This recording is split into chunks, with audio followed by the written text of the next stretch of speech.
लपटिस वगैरह के दरख्तों में उश्र का क्या निज़ाम है। चुनांचे अगर किसी शख्स ने अपनी ज़मीन में लपटिस या पॉपुलर वगैरह के दरख्त लगाते हैं, जो आमतौर पर एक आप देखे होंगे एक सीधा इस तरीके के दरख्त होते हैं, जो दरख्त आमतौर पर माचिस की कांडी या क्या नाम है, जो छोटे बच्चे आइसक्रीम वगैरह खाते थे, तो अब तो प्लास्टिक का चमचा आ गया है, लेकिन पहले जो है वो लकड़ी के चमचे सीधे होते थे, तो वो सब बनाए जाते हैं। और भी दीगर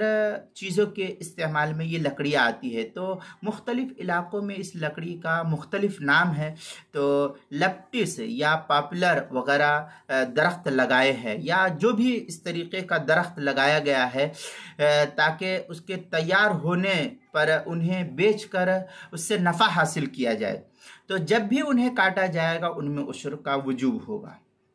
जितने दिन तक वो खेत में है कोई हरज नहीं है, लेकिन जिस वक्त उसको काटा गया, 2 साल में, 4 साल में, 5 साल में, 6 महीने में, जितने दिन में उसके काटने का निज़ाम होता है काश्तकारों के, तो जब भी उसको काटा है तो उन तमाम दरख्तों के अंदर उश्र का वजूब होगा। चुनांचे इस सिलसिले में फतावा शामी की इबारत से ये बात मालूम होती है। फतावा शाम में हत्ता लव अशगला अर्ज़ुहु बिहा यजबुल उश्र, ये दुर्र मुख्तार की इबारत है। आगे फतावा शाम में है फलो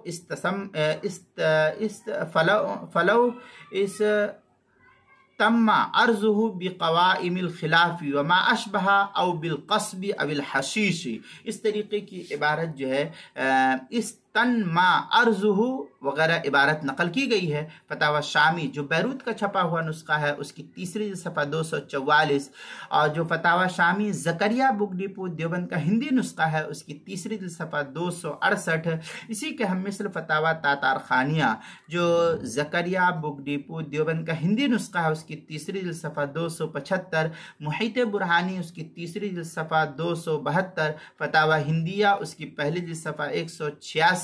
और किताबुल मसाइल उसकी दूसरी सफ़ा 250 और 251 पर इसको नकल किया गया है, वहां देख सकते हैं।